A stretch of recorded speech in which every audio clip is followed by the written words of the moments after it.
Hello everyone, welcome to the Mridu Sachan show. तो आज हमारे साथ हैं Arunendra Soni sir, CEO UCI digital and director Axis college. आपका बहुत बहुत वेलकम है सर आप ही के स्टूडियो में। Thank you very much Mridul, thank you very much.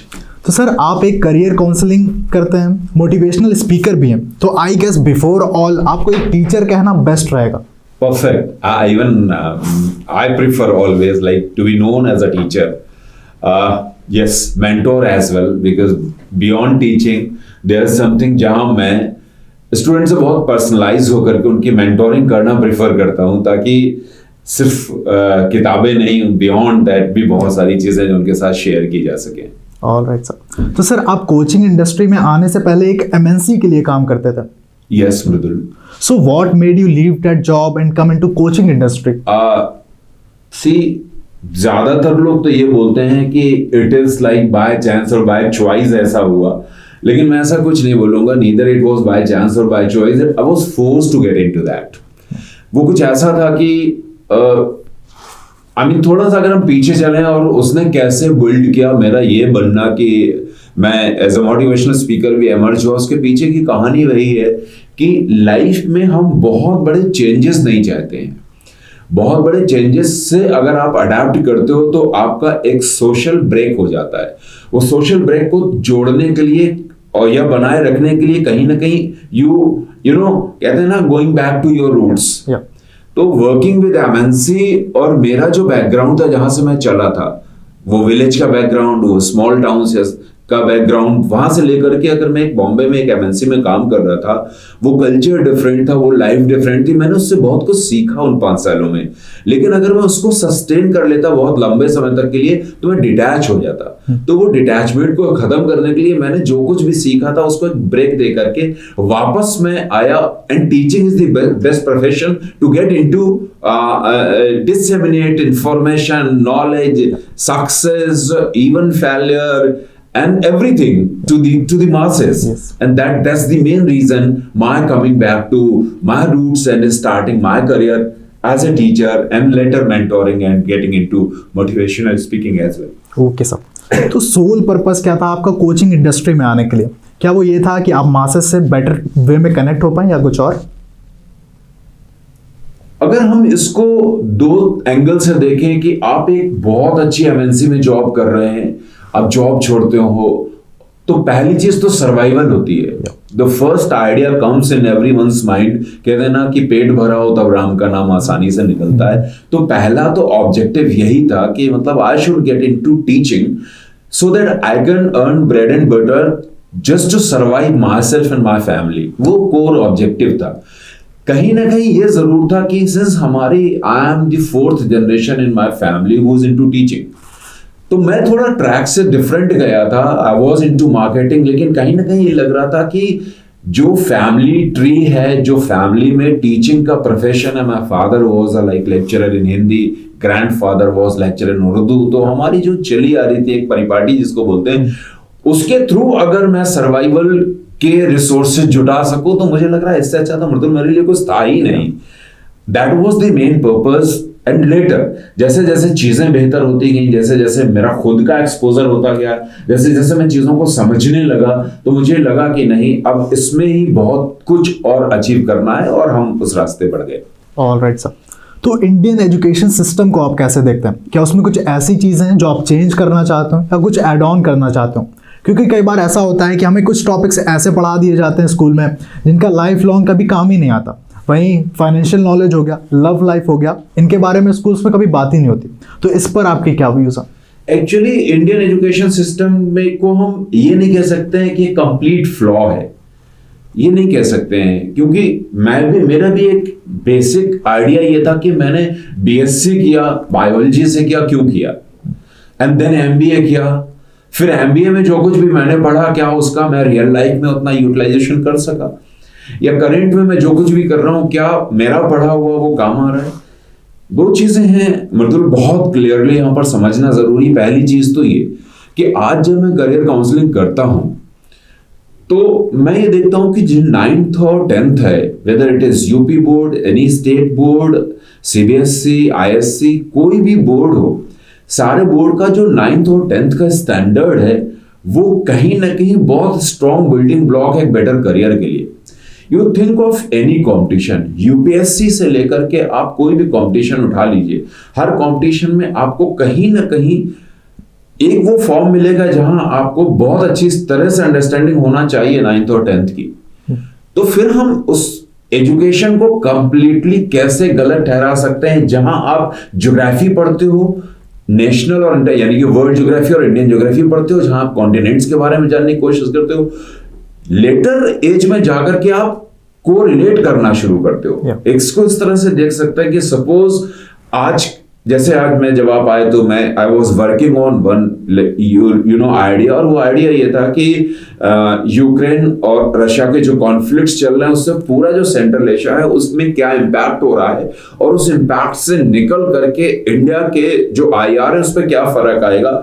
हम तजाकिस्तान में जो कुछ भी कर रहे हैं, जिस तरह के डेवलपमेंट कर रहे हैं, जिस तरह से उसने हमें यूएनओ में सपोर्ट किया, यूएनएससी में सपोर्ट किया, हम उसको जिस तरह सपोर्ट कर रहे हैं, ऐसे बहुत सारी कंट्रीज के संग हमारे जो रिलेशन है, क्या कोई भी student without having a proper understanding of geography इस चीज को समझ सकता है? पॉसिबल नहीं है। या विदाउट अंडरस्टैंडिंग ऑफ हिस्ट्री या हिस्टोरिकल बैकग्राउंड, आज हम बात करते हैं कि 1947 से लेकर के अभी तक के, तो until you understand the first 5 year plan की क्या ऑब्जेक्टिव लेकर के पीएम नेहरू चले थे, किस तरह की वर्ल्ड की कंडीशन उस समय थी, और किस तरह से हमारे जो 5 इयर्स प्लान थे जो that was the actual hybrid model हम देखें दुनिया में, तो हमारी इकोनॉमी मिक्स्ड इकोनॉमी, एक और हमने एग्रीकल्चर को भी बहुत सस्टेनेबल ग्रोथ की ओर लेके गए, दूसरी ओर हमने इंडस्ट्रीज लगाए, आईआईटीज और आईएम्स आए।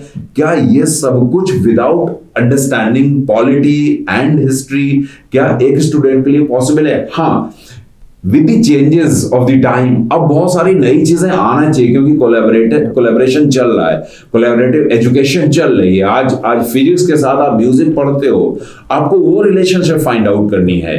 तो अब करंट में जो चेंजेस आ रहे हैं वो चेंजेस ज्यादा प्रैक्टिकल होने चाहिए, ज्यादा स्टूडेंट सेंट्रिक होने चाहिए, ज्यादा day to day life centric होने चाहिए। मुझे लग रहा तब उसकी रेलेवेंसी ज्यादा स्ट्रांग होगी। अदरवाइज न्यू एजुकेशन पॉलिसी में बहुत सारे चेंजेस लेकर के आए हैं, और वो चेंजेस कहीं ना कहीं मुझे लग रहा है कि एक फ्रूटफुल डायरेक्शन की ओर ले जाएंगे कंट्री को। तो अरुण सर के आंसर से आपको इंडियन एजुकेशन सिस्टम को समझने में काफ़ी आसानी रही होगी। तो sir, UCI was established in 1998। Yes. आपको 25 साल हो गए हैं कोचिंग इंडस्ट्री में आए हुए, तो मैं जानना चाहता हूँ कि डार्क साइड क्या है कोचिंग इंडस्ट्री की, इस पर थोड़ी लाइट डालिए। Okay, see the dark side of coaching industry अगर हम देखें तो वही रोट लर्निंग एक बहुत बड़ा इश्यू है कि रटाया जाता है। कॉन्सेप्ट क्लियर कराने की जगह हम रटाते हैं, और हम चूंकि प्रिपरेशन यूपीएससी की करा रहे हैं, एनडीए सीडीएस की प्रिपरेशन करा रहे हैं, तो यूसीआई तो फिर भी एक प्लेटफॉर्म है जहां हॉलिस्टिक डेवलपमेंट है, जहां पर स्टूडेंट आकर के ना सिर्फ कॉन्सेप्ट को, बुक्स को, physics, chemistry, maths, history, geography, polity, यानी कि यूपीएससी का जो पैटर्न है उसको पढ़ रहा है, पैरेलल वो एसएसबी को लेकर के अपना एक कंप्लीट, जिसको बोलते हैं ना, transformation of his communication skill जैसी चीजों पे भी वो काम कर रहा है, फिजिकल पे भी काम कर रहा है, क्योंकि वो हो गया। तो डार्क साइड अगर मैं देखूं तो इस तरह की कोचिंग्स का तो कम है अगर हम स्टूडेंट सेंट्रिक होकर के देखें। लेकिन ऑन द अदर हैंड अगर आप जेई की बात करो, अगर आप नीट की बात करो, या ऐसे उन सारे कंपटीशन की बात करो जहां स्टूडेंट को सिर्फ और सिर्फ टॉप 100 में आने के लिए 24 आवर्स एक इतना इमेंस प्रेशर डाल दिया जाता है कि वो उसके लिए कहीं ना कहीं बहुत डेंजरस हो जाता है। आई बिलीव कि आप बहुत ही बैलेंस लाइफ को लेकर के चलें। If you don't have a complete, जिसको बोलते हैं ना इक्विलिब्रियम, जिसको बॉडी माइंड इक्विलिब्रियम बोले, अगर वो नहीं है, when you are a loser, वो आप लॉन्ग रन में लूजर हो। I have seen many corporate giants, बहुत सारे आइडियंस बहुत अच्छी पोजीशन में है, लेकिन they are suffering from blood pressure, ये वो इतने सारे इश्यूज हैं। जी sir. On the other hand you can see one army officer या कोई और, आप देखो ठीक है, फाइन, दे आर फिट। तो ये चीज है कि एक बैलेंस जरूरी है। ये तो हो गया स्टूडेंट पर्सपेक्टिव से। अगर हम अपने पर्सपेक्टिव से देखें तो यस, लाइफ में बहुत सारी चीजें होती हैं जो एक टाइम के बाद में बदलती हैं। जैसे मैं कह सकता हूं कि इफ यू आर वर्किंग, आप सीनियर होते चले जाते हो, प्रमोशंस होते चले जाते हैं, आपका वर्किंग स्टाइल बदल जाता है। लेकिन the dark side of coaching industry में, I mean, as long as you are a teacher, you are unchanged, you are unchanged with the content, you are unchanged with the presentation. Where comes the, you know, जहां हम अपने को loser feel करते हैं, वो point वो आता है जब बहुत बड़े चेंजेस के संग अपने को लोग अडेप्ट नहीं कर पाते। अगले क्वेश्चन में शायद हम उस पर बात करेंगे, पोस्ट कोविड क्या इम्पैक्ट हुआ और क्या चीजें आई हैं, शायद उस पर बात होनी चाहिए। यस, तो कोविड के बाद से ऑनलाइन एजुकेशन का क्रेज बहुत तेजी से बढ़ा। बिल्कुल, कॉस्ट रिड्यूस कॉस्ट में मिल रहा है। बिल्कुल, बच्चा घर से रिकॉर्डेड लेक्चर्स ले सकता है। अब टाइम भी बच गया, आने जाने का कन्वीनियंस, चार्जेस जो लगता है वो बच गए, पीडीएफ फॉर्म में नोट्स मिल जाते हैं। राइट। तो आपको क्या लगता है कि एजुकेशन ऑनलाइन बेटर जाएगी, या हो सकता है आने वाले कुछ सालों में ऑफलाइन इंस्टीट्यूट बंद ही हो जाए? नहीं, एक्चुअली मृदुल, अगर इस चीज को इस एंगल से देखें कि आज की डेट में जितने भी बड़े प्लेयर्स हैं, if you talk about Byju's, if you talk about Unacademy और इवन फिजिक्स वाला, ये सारे के सारे ऑनलाइन प्लेटफॉर्म से बहुत स्ट्रांग होकर के इमर्ज हुए थे। लेकिन आज ऐसे क्या रीजन है कि इनको अपने सेंटर्स बनाने पड़ रहे हैं ऑफलाइन के?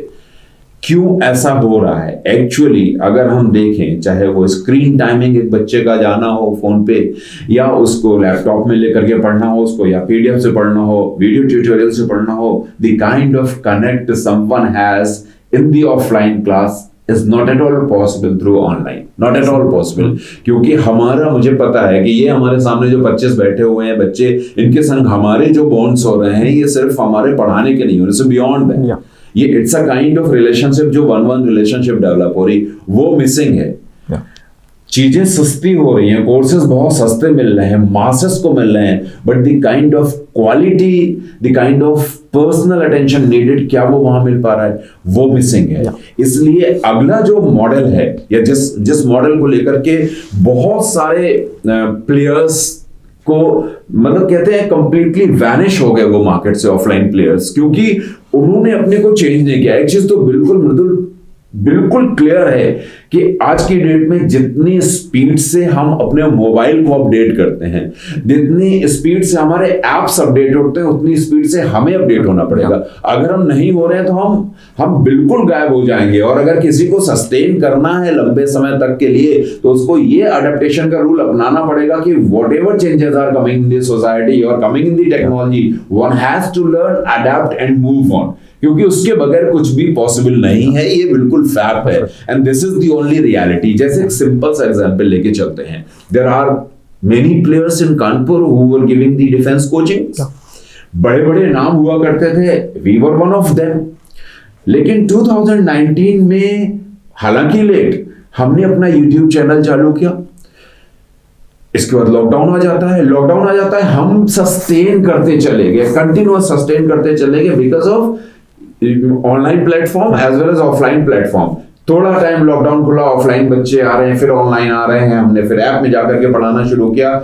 हालांकि हमारे पास बीइंग इन कानपुर उतने फंड नहीं हुए, उतने रिसोर्सेज नहीं हुए, हम बड़ा पैसा पंप नहीं कर सके, हमारे पास वेंचर कैपिटलिस्ट नहीं थे। वो सारी चीजें ना होने से के बावजूद भी हम 2.5 लाख सब्सक्राइबर पे पहुंचते हैं, हमारे वीडियोस मिलियंस में जाते हैं, हमारे टीचर्स पूरी मेहनत से पढ़ा रहे हैं। इसका मतलब कहीं ना कहीं मेहनत से एक चीज हम रिटेन करने की कोशिश कर रहे हैं। ऑन द अदर हैंड बहुत सारे प्लेयर्स गायब हो गए क्योंकि वो अपने को अडेप्ट नहीं कर पाए। वो अपने आप को, आप एक स्टूडियो में बैठे हुए, ऐसे हमारे यहाँ 4 स्टूडियोज हैं। 4 स्टूडियोज का मतलब है कि अच्छा खासा खर्चा हुआ है, लेकिन वो हम उस चेंज की ओर बहुत तेजी से गए, and that is the only reason कि हम आज भी खड़े हुए हैं। और इस बीच में, इस 2-2.5 साल का जो पीरियड था, इस पीरियड में हमारी टीम, हमारी स्टाफ सब इतना ज्यादा सीख चुके हैं, इतना ज्यादा अपग्रेड हो चुके हैं कि मुझे लग रहा है आने वाला टाइम यूसीआई के लिए बहुत ही शानदार होने वाला है। और जहां तक आपने उस बात को किया था कि ऑफलाइन बंद होगा, तो मैं फिर कहूंगा ऑफलाइन कभी बंद नहीं होगा, लेकिन हाइब्रिड मॉडल होगा। इसको इस तरह से देखा जा सकता है कि एक 200 बच्चों की अगर 2 क्लासेस, एक क्लास है, आपने टेस्ट कंडक्ट कराया, उस टेस्ट को मैनुअली चेक करने में कितना टाइम लगता था, और या फिर आप उसको स्कैनर से चेक करो। आज की डेट में सारी चीजें ऐप से हो रही है, कैलकुलेशन हो रही है। तो हमारे यहाँ क्या है, हमारे यहाँ या हमारे जैसे सारे मॉडल में ऑफलाइन क्लास हुई, टेस्ट ऐप में जाकर के बच्चे ने दे दिया, तुरंत रिजल्ट आ गया। तो कहीं ना कहीं ये जो हाइब्रिड मॉडल है, ये आने वाला टाइम का या फ्यूचर का जो एक की पॉइंट है वो है। अदरवाइज कोई बोले कि सिर्फ ऑनलाइन चलने वाला है, नहीं चलने वाला है, सिर्फ ऑफलाइन चलने वाला है, नहीं चलने वाला है। ऑफलाइन ऑनलाइन का एक solid hybrid model he future of Indian education है। ना सिर्फ कंपटीशन में बल्कि इवन एकेडमिक्स में भी ये होने वाला है। बिल्कुल, it is a fact. Alright sir, तो बहुत ही क्लियरली आपने समझा दिया। सर जैसे कि अभी कोविड में अप्स एंड डाउन्स आए और सबकी लाइफ्स में आते हैं, आपकी लाइफ में भी आते होंगे। अगर मेरी लाइफ में डिमोटिवेट हो रहा होता हूँ मैं आपके मोटिवेशनल सेशंस देख लेता हूँ, लेकिन मैं जानना चाहता हूँ कि खुद एक मोटिवेशनल स्पीकर क्या करता है जब उसकी लाइफ में डाउन्स आए होते हैं। ऐसा बहुत हुआ, और मैं तो इसको इस तरह से देखता हूं कि हर एक इंसान की जिंदगी में हर 10 साल बाद एक बहुत बड़ा सेटबैक आता है। तो one should be ready physically mentally to bear that setback. ये जैसे जैसे मैंने अपने आप को मोटिवेशनल स्पीकर की तरह एस्टैब्लिश करने की कोशिश की, पढ़ना शुरू किया, जानना शुरू किया, मैं पीछे गया, मैं माइथोलॉजी में गया, मैंने वहां पढ़ा, मैं थोड़ा अभी इन दिनों गीता का अध्ययन कर रहा हूं, उसमें जा रहा हूं। तो कहीं ना कहीं जब ultimately the power is here, जितना ज्यादा से ज्यादा हम इसको शार्पन करेंगे, जितना ज्यादा से ज्यादा हम इसको इंफॉर्मेटिव बनाएंगे, उतना ही हमारे लिए इजी हो जाएगा किसी भी तरह के चैलेंज को बेयर करना। कोविड में ऐसा हुआ हमारे साथ, all of a sudden business collapse कर गया।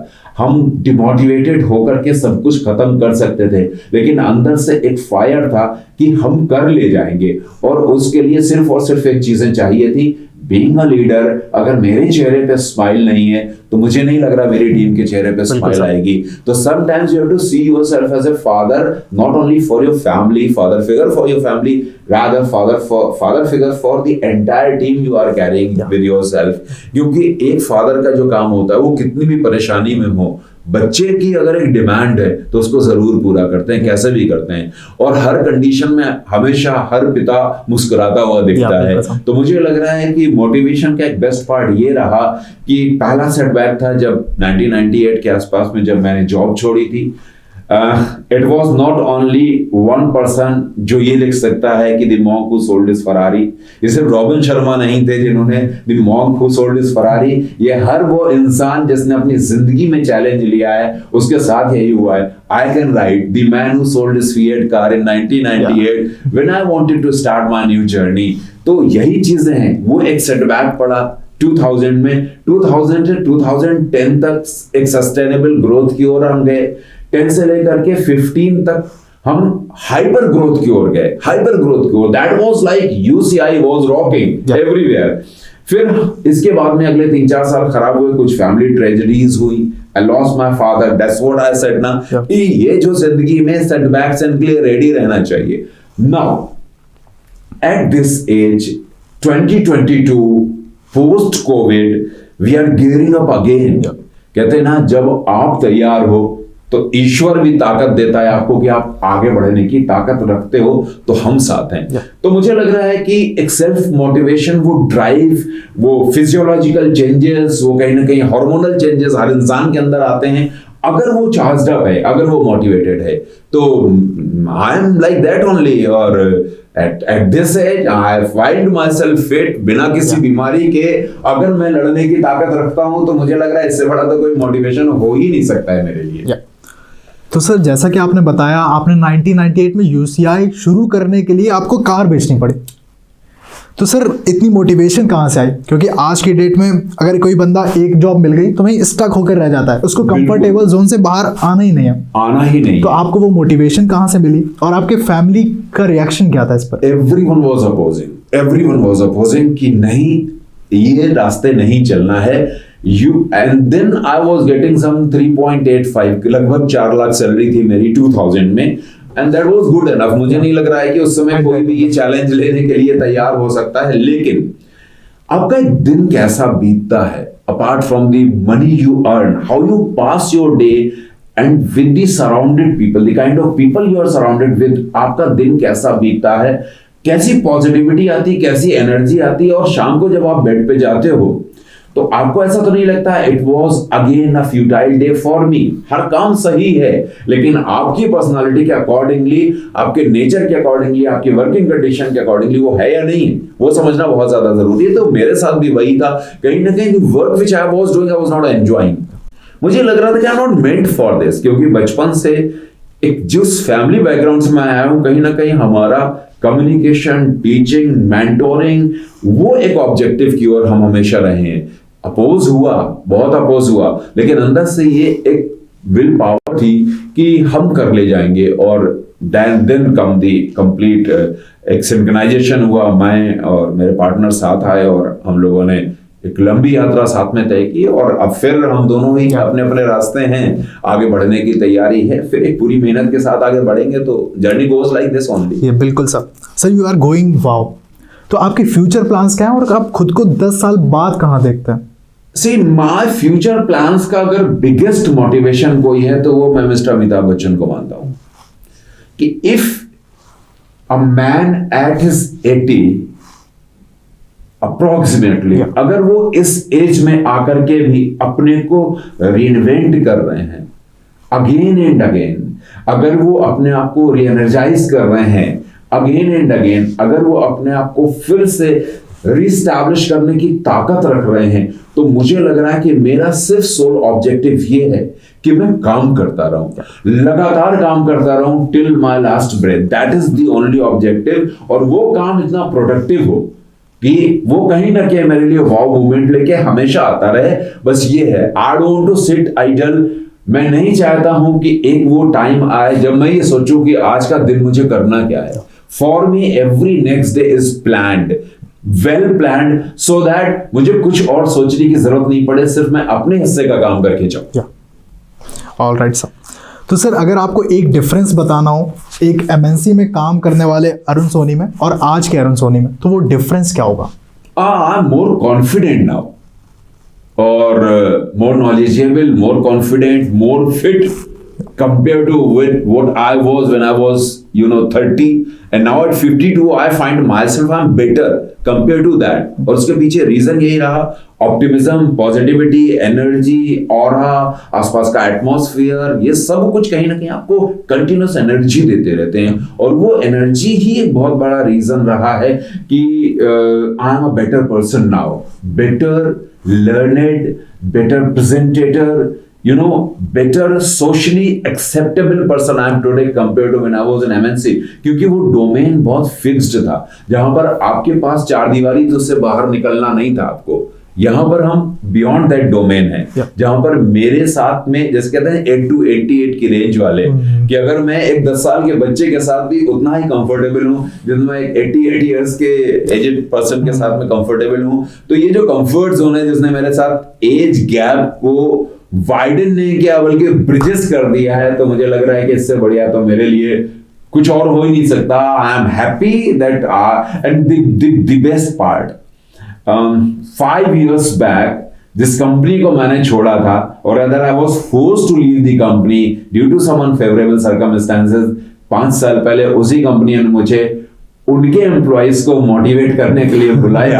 Amazing sir, just amazing. That was something, that was the actual wow moment when I was like my contemporaries, वो जनरल मैनेजर हो गए, वाइस प्रेसिडेंट हो गए, I was training them how to live a better life, and they were saying, man, yes, this is what actually we want.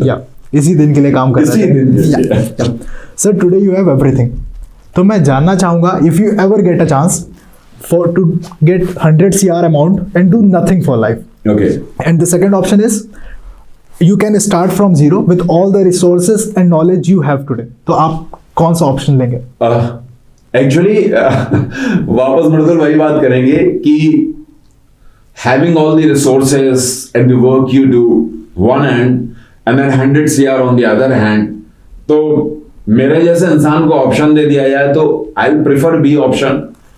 I would love doing what I'm doing, but I would prefer वो 100 CR मेरे लिए VC का काम करें, venture capitalist का काम करें, मेरे में इन्वेस्ट करें, मेरे बिजनेस में इन्वेस्ट करें। अगर ये हाइब्रिड मिल जाता है तो शायद मुझे लग रहा है ये सोने पे सुहागा होगा. So I want both the things, 100 CR as well as, and the way Arunendra Soni is going ahead, the way I am, passing my journey, I want that has to be there always. Yeah, very great, sir. So before we end this episode, I want you to define yourself in one line and one word. One line and one word. Yeah. Optimistic. All right. And in one line? One line में optimistic, energetic, positive, and go getting motivated. And one more thing, that workaholic. I'm mad for the work. Yeah. People say that don't work this much. No, let me work for minimum 12 hours a day, because I mean that is what I'm monomaniacally obsessed for working. Yeah. I don't know what's the reason, but sitting idle even for 1 hour is the most painful thing in my life. All right, sir. So बहुत कुछ सीखने को मिला sir आपसे. बहुत अच्छा लगा आपसे बात करके. आपने बहुत ही ओपनली सारी चीज़ों को बताया. आई एम श्योर हमारे ऑडियंस को भी बहुत ज़्यादा पसंद आएगा, और काफ़ी चीज़ें मैं तो बोलूँगा कि आप लोग नोट्स बना सकते हैं सर, की चीज़ें जो थी आप की पॉइंट्स बनाएं और उनको फॉलो करें. तो sir thank you so much sir. Thank you, brother. And future में, if possible, we'll go with the series of some good work. Yeah, sure sir. All right. Thank you everyone. Thank you very much.